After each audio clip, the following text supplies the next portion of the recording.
विदुर जी महाराज जब तीर्थ यात्रा करके वापस हस्तिनापुर आए, तब तक संपूर्ण महाभारत युद्ध में कौरव वंश का विनाश, महाराज युधिष्ठिर का चक्रवर्ती सम्राट पद पर विराजमान होना, ये सब हो चुका था।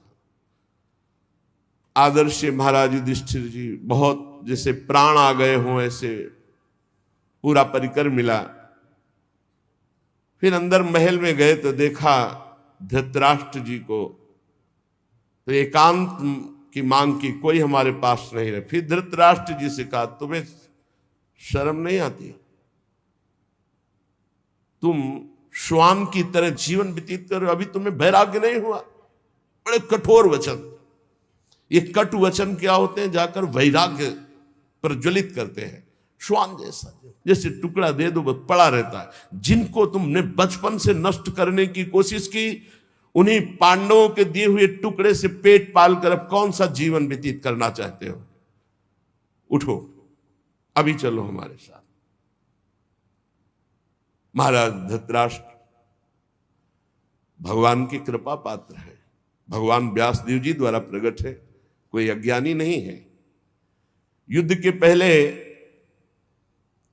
भगवान ने अक्रूर जी को भेजा था समझाने के लिए, जाओ धृतराष्ट्र को। तो धृतराष्ट्र को समझाया तो धृतराष्ट्र जी ने क्या उत्तर दिया था?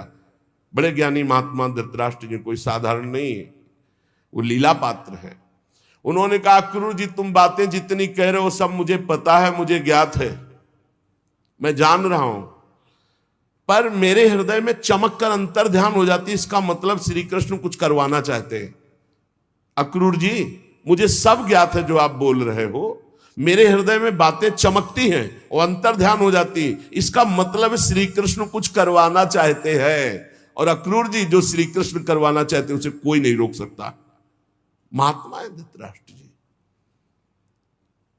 एकांत में हिमालय की भूमि पर एक पर्णकुटी बनाई और योगाभ्यास कराया। साक्षात मूर्तिमान धर्म है विदुर जी। इधर जब महल में प्रणाम करने के लिए महाराज युधिष्ठिर आए तो देखा ना तो धृतराष्ट्र है, न गांधारी, न विदुर जी। तो बहुत चिंतित, बहुत शोकित, शायद मेरे द्वारा कोई त्रुटि हो गई हो, मेरे सेवा में तो शंका करके वो चले गए हों। इतने में देवर्षि नारद जी आए और उन्होंने कहा, आपको चिंता करने की जरूरत नहीं है, आज के 5वें दिन महाराज धृतराष्ट्र का शरीर भस्म हो जाएगा। पर्णकुटी में जो गार्हपत्य आदि अग्नियां हैं वो अपने आप कुटी को जलाएंगे। कुटी में बैठे हुए धृतराष्ट्र भस्म होंगे और धृतराष्ट्र की देह को जलते देखकर गांधारी उन्हीं के साथ अपने शरीर को भस्म कर देंगी। ऐसा ही हुआ। 5वें दिन महाराज धृतराष्ट्र का शरीर पूरा हुआ। गांधारी जी पति के साथ भस्म हो गई। विदुर जी वहां से तीर्थ यात्रा को चले गए।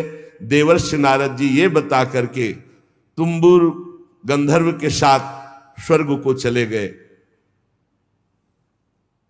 महाराज युधिष्ठिर एकांत में विचार करने लगे, क्या समय आ रहा है, सब नष्ट होता जा रहा है, ये लोगों का स्वभाव कैसे बदल रहा है। 7 महीना हो गए थे अर्जुन को द्वारिका गए हुए, अभी वापस नहीं आए थे।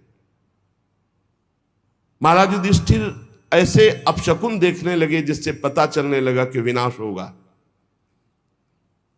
जिस समय जो ऋतु होनी चाहिए वो ऋतु नहीं, उल्टे समय में ऋतु। जब वर्षा होनी चाहिए तब सूखा, और जब वर्षा नहीं होनी चाहिए तो अपार वर्षा, फसल नष्ट हो जाना, लोगों को बड़ा दुख होना।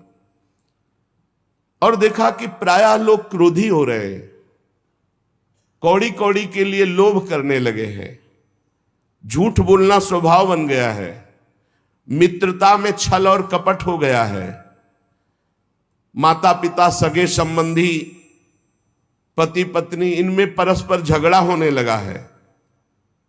इसका मतलब है कि विनाश काल उपस्थित हो रहा है। जिसको देखो वो दंभी बनता जा रहा है, पाखंडी बनता जा रहा है, धन की प्रधानता हो गई है। युधिष्ठिर जी बहुत चिंतित हुए। युधिष्ठिर जी ने भीमसेन से कहा कि अर्जुन को हमने द्वारिका इसलिए भेजा था कि वहां जाकर पुण्य श्लोक भगवान श्री कृष्ण क्या करना चाहते हैं इसका पता लगाकर वो हमें बताएं आके। 7 महीने बीत गए, भीमसेन तुम्हारे छोटे भाई गांडीव धनुषधारी अर्जुन अभी तक लौटे नहीं और अपशकुन मुझे बहुत दिखाई दे रहे हैं। क्या वो समय आ गया क्या जिसे मेरा दुर्भाग्य कहते हैं? अर्थात क्या द्वारिकाधीश भगवान श्री कृष्ण अपनी लीला स्मरण कर लिए? क्योंकि मेरा हृदय घबरा रहा है अपने आप। ये संपत्ति, ये राज्य, ये स्त्री, ये प्राण, कुल, संतान, शत्रु पर विजय, सब कुछ श्री कृष्ण कृपा से प्राप्त हुआ है। देखो देखो, वो आकाश में उल्कापात हो रहा है, पृथ्वी कंपायमान हो रही है, मेरे शरीर में भयंकर अपशकुन हो रहे हैं। पक्का कुछ न कुछ ऐसा हुआ है जो सुनने लायक नहीं है। पुरुष की जब बाईं जांग फड़के, आंख, भुजा बार बार फड़के तो समझ लेना चाहिए कोई विनाशकारी खेल होने वाला है। मेरी बाईं जांग, बाईं आंख, बाईं भुजा बार बार फड़क रही, भारी कोई अनिष्ट सूचना मिलने वाली है। देखो, ये सियारिन उदय होते हुए सूर्य की ओर मुंह करके रो रही है और ये कुत्ता मेरी ओर देखकर बार बार चिल्ला रहा है, रो रहा है। इसका मतलब कोई अनिष्ट होने वाला है। ये गौ आदि अच्छे जो पशु हैं मुझे बाएं करके जा रहे हैं, गधे आदि बुरे पशु मुझे दाहिने करके जा रहे हैं। मैं जिधर देखता हूं उधर मुझे पशु रोते दिखाई दे रहे हैं। ये उल्लू और ये कौआ, ये कठोर कठोर शब्द बोल रहे हैं, इसका मतलब कुछ विनाश होने वाला है। जब मैं देवताओं की मूर्तियों की तरफ देखता हूं तो मुझे रोती नजर आती हैं। ये बड़े बड़े उत्पात देखकर मेरा हृदय घबरा रहा है। क्या ये पृथ्वी भाग्यहीन हो गई? जिनका सौंदर्य, जिनके चरण कमलों में ध्वजा वज्र अंकुश चिन्ह है, क्या ये पृथ्वी उन चिन्हों से रहित हो गई? राजा युधिष्ठिर इन भयंकर उत्पातों को देखकर मन ही बहुत चिंतित थे। इतने में देखा कि अर्जुन पधार रहे। दौड़ पड़े युधिष्ठिर, समीप गए तो कदम रुक गए। अर्जुन का मुंह उदास, आंखों से आंसू, शरीर शक्तिहीन, कांतिहीन। जे ही महाराज युधिष्ठिर के सामने पहुंचे अर्जुन गिर पड़े। घबरा करके युधिष्ठिर जी ने उठाया, अर्जुन से पूछा, भाई द्वारिकापुरी में सब कुशल मंगल है ना? छोटे भाई सहित मामा वसुदेव जी कुशल हैं, उनकी पत्नियां सब कुशल हैं, बलराम जी के द्वारा सुरक्षित द्वारिकापुरी, हमें लगता है सब कुशल होगा। अर्जुन कुशल ही बोलना। भक्तवत्सल ब्राह्मण भक्त भगवान श्री कृष्ण स्वजनों के साथ द्वारिका की सुधर्मा सभा में सुखपूर्वक विराजते हैं ना? आदि पुरुष बलराम जी के साथ संसार के परम मंगल, परम कल्याण, परम उन्नति के लिए यदुवंश रूपी क्षीर सागर में हमारे प्रभु जैसे विराजमान, अभी विराजमान है ना? मुझे बहुत भय हो रहा है। अर्जुन जल्दी बताओ, तुम श्रीहीन हो गए हो, तेजहीन हो गए हो। क्या तुम्हारा किसी ने अपमान कर दिया? कहीं तुमने दुर्भावपूर्ण कोई अमंगल कार्य तो नहीं कर दिया? क्योंकि अमंगल कार्य करने वाले का तेज नष्ट हो जाता है। कहीं ऐसा तो नहीं हुआ कोई पात्र आया हो तुम्हारे पास और भीख मांग रहा हो और तुमने उसको दी न हो तो तुम्हारा पुण्य नष्ट हो गया हो? कहीं ऐसा तो नहीं हुआ देने की प्रतिज्ञा करके तुम मुकर गए हो तो तुम्हारे सुकृत नष्ट हो गए हो? कहीं ऐसा तो नहीं हुआ शरणागत का तुमने त्याग कर दिया हो? प्रश्नों की झड़ी लगा दी। कहीं ऐसा तो नहीं हुआ अगम्या स्त्री का समागम कर लिया हो, कहीं ऐसा तो नहीं हुआ कि जिस समागम करने योग्य का अपमान कर दिया हो। बड़े प्रश्न किए, लेकिन मुझे लगता है कि ऐसा धर्म विरुद्ध आचरण तुमसे कोई हो ही नहीं सकता। बहुत संभल के बोलना, इस समय मैं बहुत घबरा रहा हूं, क्या हो गया, मुझे बहुत मानसिक पीड़ा हो रही। वैसे ही दुख से अर्जुन जी बड़े दुखी थे। जब इतने प्रश्न किए तो विषाद ग्रस्त आंसुओं की झड़ी अर्जुन की, शरीर कांप रहा है, मुख सूख रहा है, पीला पड़ गया है चेहरा, बस एकमात्र श्री कृष्ण के ध्यान में डूबे हुए हैं।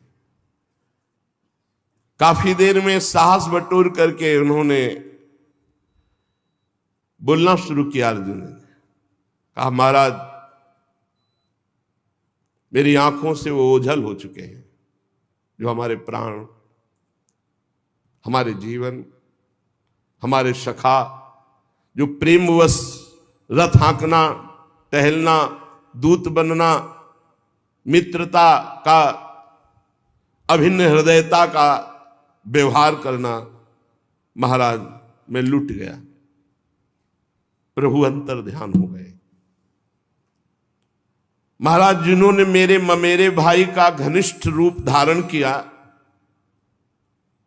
वो परब्रह्म परमात्मा है, मैं समझ नहीं पाया। जिन्होंने मेरे मित्र का रूप धारण किया वो मुझे ठग लिया। मेरा पराक्रम बड़े बड़े देवता नहीं सह सकते थे, आज क्षुद्र बन के भीलों ने मुझे परास्त कर दिया, लूट लिया। क्योंकि मेरा बल तो अंतर ध्यान हो गया ना। जैसे ये शरीर प्राणों से रहित मृतक कहलाता है महाराज, आज मैं वैसा हो चुका हूं। मेरे प्राण श्री कृष्ण अंतर ध्यान हो चुके हैं। मैंने उन्हीं के आश्रय से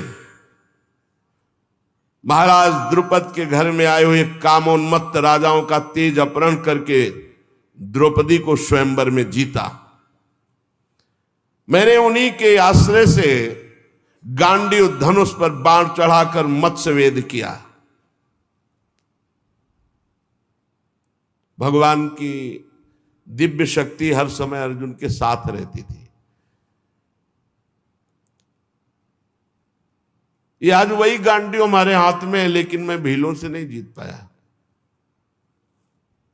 मैं लौट के आ रहा था भगवान के निज जनों को लेकर, लेकिन मेरे में सामर्थ्य नहीं रही, क्योंकि मेरे श्री कृष्ण अंतर है। वही गांडीव, वही भुजाएं जिसके बल से खांडोवन को, इंद्र को भी रोक करके अग्नि को तृप्त किया। उसी से मैदानों की रक्षा की जो आपकी सभा में जल में थल, थल में जल का भ्रम करने वाली दिव्य सभा तैयार की थी। 10,000 हाथियों का बल रखने वाले जरासंध को ऐसे तिनके की तरह चिरवा दिया उन्हीं श्री कृष्ण ने भीम से। 20,000 राजाओं को मुक्त किया जो भैरव यज्ञ में बलि देने के लिए बंदी बनाए हुए था। महाराज हर तरह की विपत्ति में श्री कृष्ण सामने नजर आते थे।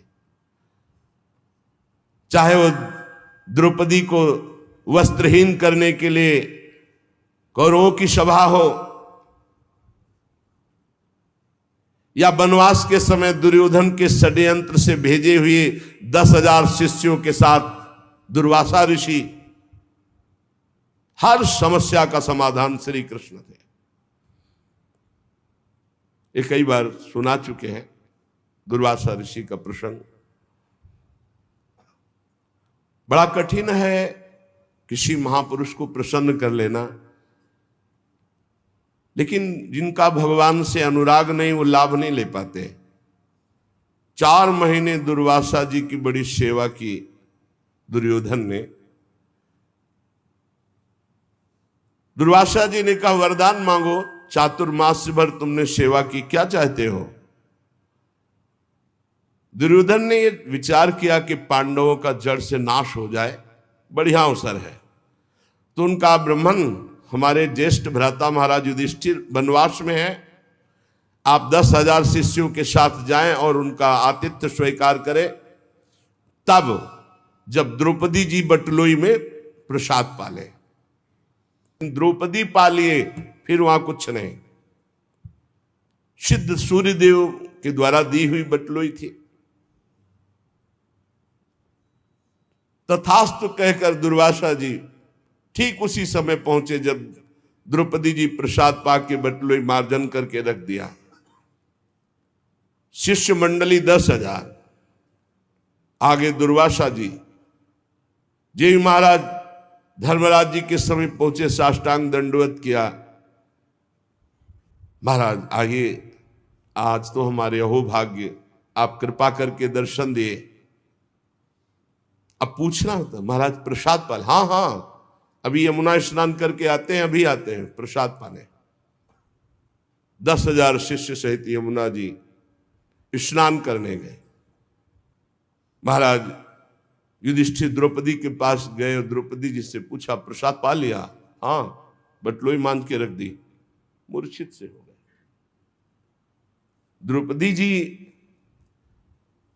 कौरव सभा से शरणागति पूर्ण पुष्ट हो चुकी थी। उठाया, आप ऐसी दशा को क्यों प्राप्त हो गए? तो उनका बटलोई में तुमने पा लिया, धो के रख दिया। 10,000 शिष्यों के साथ महाक्रोधी दुर्वासा ऋषि आते ही साप दे देंगे। अब क्या 10,000 के लिए कंदमूल फल भी एकत्रित नहीं कर सकते। द्रौपदी ने कहा, एक बटलोई का तुम्हें इतना भरोसा है? अरे जो पूरे विश्व को पवाता है वो मेरा श्री कृष्ण है, आप कोई संशय? आंख मूंदी और ध्यान करके आर्त भाव से पुकारा, श्री कृष्ण। उनको कहीं आना जाना है? देखा पीतांबर फहराते हुए मुस्कुराते हुए चले आ रहे हैं। आकर के पहले कहा, द्रौपदी बहुत भूख लगी, कुछ पवा। समस्या पे समस्या। अरे महाराज इसी समस्या से तो आपको याद किया है। नहीं कृष्ण ने बाद में, बड़ी भूख लगी, कुछ खाने को दो।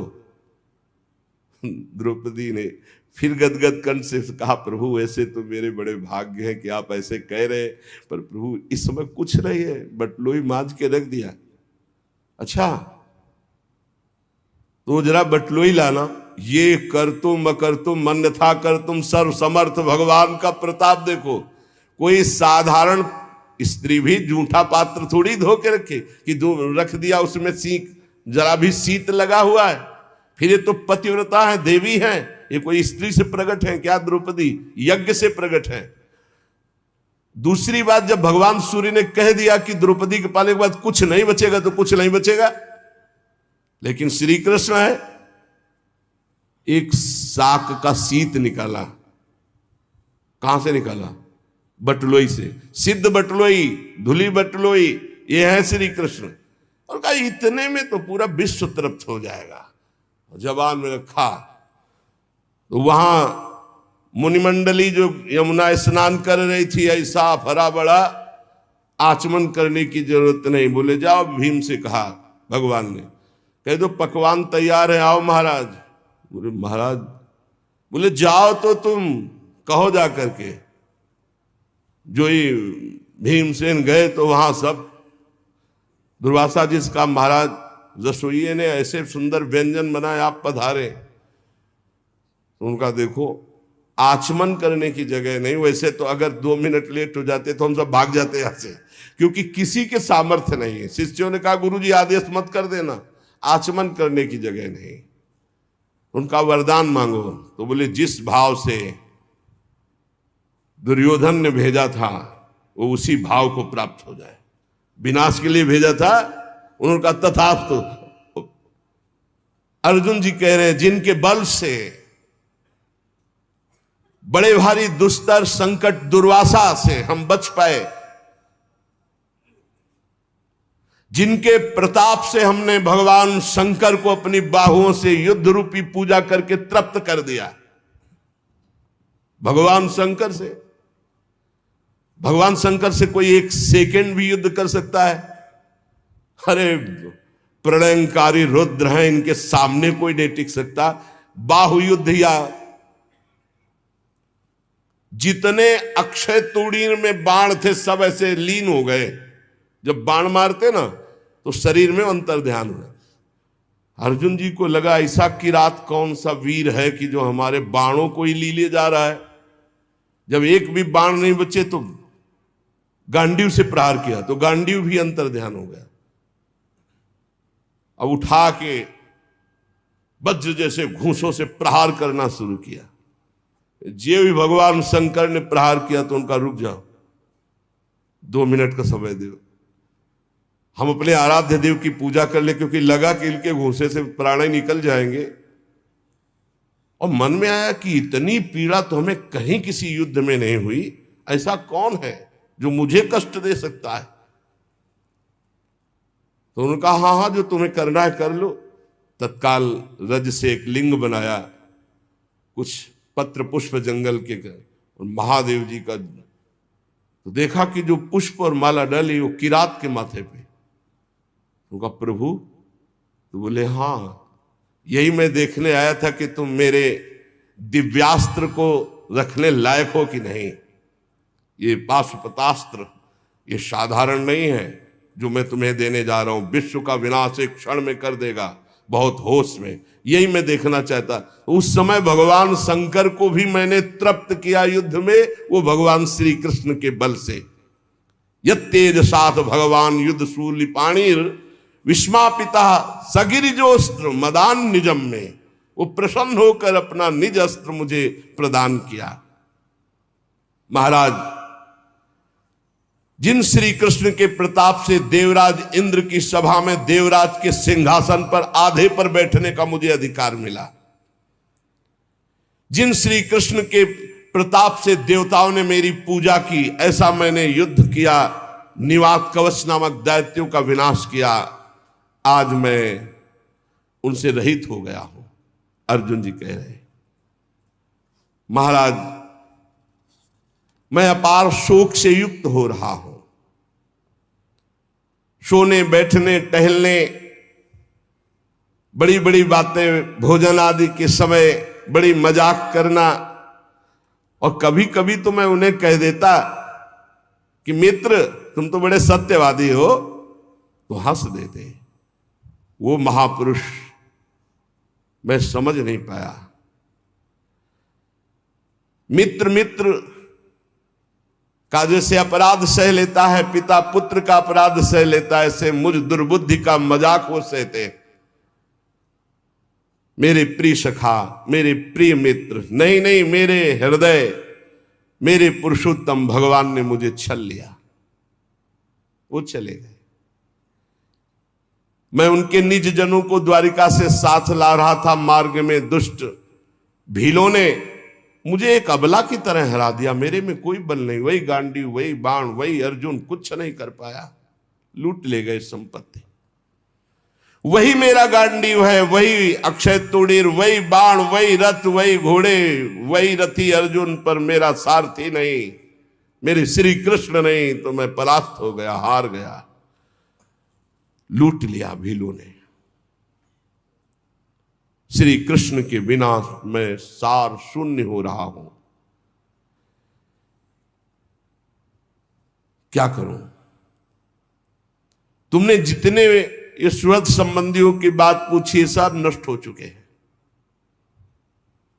पता नहीं क्या हो गया, सब आपस में मदोन्मत्त होकर एक दूसरे को मार डाला। यदुवंशियों ने एक दूसरे को ही मार डाला। महाराज केवल 4 या 5 लोग बचे हैं, पूरे यदुवंश का विनाश हो चुका है। वास्तव में यह केवल श्री कृष्ण की संहार लीला थी। बड़ा विचित्र खेल, एक दूसरे को मार डाला, एक दूसरे को पहचाना ही नहीं। सूत जी कहते हैं अर्जुन ये कहते कहते बेसुध हो गए। भगवान श्री कृष्ण के चरण कमलों के चिंतन में अर्जुन की चित्तवृत्ति अत्यंत निर्मल प्रशांत हो गई। इतना भक्ति का वेग बढ़ा कि मौन धारण करके आंख मूंद करके चुपचाप बैठ गए। बैठते ही भगवान की द्वारा जो उपदिष्ट गीता था, संपूर्ण गीता ज्ञान प्रकाशित हो गया। व्यवधान रहित परब्रह्म स्वरूप में अर्जुन स्थित हो गए। ये भगवान की कृपा होती है। ऐसा विशुद्ध ब्रह्मबोध, गुणातीत अवस्था, द्वैत संशय निवृत्ति, सूक्ष्म शरीर का भंग, जन्म मृत्यु चक्र से रहित जीवन मुक्त स्थिति को अर्जुन उसी क्षण प्राप्त हो गए। इसीलिए कहते हैं मेरे बनाए न बनेगी कोटि कल्प लो, आपके बनाए बनेगी पल पाव में। पल के चौथाई हिस्से में जे ही भगवान के वियोग में अर्जुन जी व्यथित होकर खड़े रहने की भी सामर्थ्य नहीं रही, बैठ गए। उसी समय दिव्य ब्रह्म ज्ञान जो भगवान ने दिया था जागृत हुआ।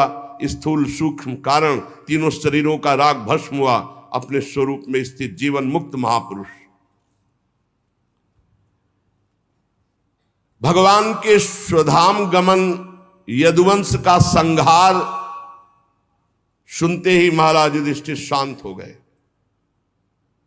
देखो ये अंतिम लीला सबकी होनी है। निश्चय किया महाप्रस्थान। महाप्रस्थान कहते हैं मृत्यु को। अब महाप्रस्थान करना है। जन्म मृत्यु रूप संसार से अब मुख मोड़ लिया महाराज युधिष्ठिर जी ने। जब भगवान ने शरीर त्याग दिया तो अब हमारा इस मृत्यु लोक में क्या काम। जिस समय भगवान श्री कृष्णचंद्र जी ने इस पृथ्वी से अपने शरीर को अंतर ध्यान किया, उसी समय पाप और अधर्म में फंसाने वाला कलयुग का राज्य लागू हो गया। उसी समय से महाराज युधिष्ठिर ने कलयुग का फैलना देखा। देश में, नगर में, घरों में, प्राणियों के हृदयों में असत्य, छल, हिंसा, अधर्म, व्यभिचार, ये सब की बढ़ोतरी हो रही। अपने भाइयों से कहा महाप्रस्थान का निश्चय करो, अब रहना नहीं इस पृथ्वी में। बड़ा मंगल रूप होगा कलयुग का। विनयी पौत्र महाराज परीक्षित, जो अब कुछ सयाने हो चुके थे, गुणों में महाराज युधिष्ठिर के समान थे, समुद्र से घिरी हुई पृथ्वी के सम्राट पद पर हस्तिनापुर में महाराज परीक्षित का अभिषेक किया। और यहां मथुरा में शूरसेनाधिपति के रूप में अनिरुद्ध के पुत्र वज्र जी का अभिषेक किया। इसके बाद युधिष्ठिर जी ने प्राजापति यज्ञ करके आह्वानी अग्नियों को अपने में लीन किया और जड़वत होकर जैसे पागल बाल खोल लिए, सब वस्त्राभूषण उतार दिए, एक चीर वस्त्र लंगोटी धारण किया, भावना से वाणी को मन में, मन को प्राण में, प्राण को अपान में, अपान को उसकी क्रिया मृत्यु में, मृत्यु को पंचभूत शरीर में लीन कर दिया। शरीर को मृत्यु रूप अनुभव करके त्रिगुण में मिला दिया, त्रिगुण को मूल प्रकृति में, मूल प्रकृति को सर्व कारण रूपा प्रकृति में, प्रकृति को आत्मा में, आत्मा को ब्रह्म में विलीन करके जीवन मुक्त हो गए तत्काल। यह है भगवान के निज जनों का महामहिमामय स्वरूप। जीवन मुक्त, आवागमन मुक्त, पहले मुक्त, अब चीर वस्त्र धारण किया और नियम लिया कि मुख में ना जल जाएगा ना अन्न जाएगा। जब तक प्राण है ना अन्न ना जल। मौन, केश खोल लिए और बिना किसी को देखे सुने बोले निकल पड़े। पर ब्रह्म स्थिति उत्तर दिशा की ओर बढ़ते चले जा रहे हैं। भीमसेन, अर्जुन, नकुल, सहदेव, द्रौपदी, इन्होंने जब देखा कि भैया इस महाप्रस्थान को, तो ये भी महाप्रस्थान को भगवान श्री कृष्ण के चरणों का सब ध्यान करते हुए महाराज युधिष्ठिर के पीछे पीछे महाप्रस्थान। सबकी बुद्धि एकमात्र कृष्णाकार, सबकी बुद्धि श्री कृष्ण में लगी हुई। फलतः एक एक गिरते जा रहे हैं। भीमसेन बताते जा रहे हैं, द्रौपदी गिरी, नकुल, सहदेव हिमालय में, एक बार भी पीछे मुड़कर नहीं देखा। अर्जुन गिरे, फिर भीमसेन में अकेले महाराज, सीधे विमान आया था महाराज युधिष्ठिर जी के लिए, और ये शरीर छोड़कर दिव्य लोक को पहले ही प्राप्त हो गए। भगवान के प्यारे भक्त पांडवों के महाप्रयाण की इस पवित्र मंगलमयी कथा को जो पुरुष सुनता है वो निश्चय ही निष्पाप होकर मोक्ष को, भगवत धाम को प्राप्त होता है।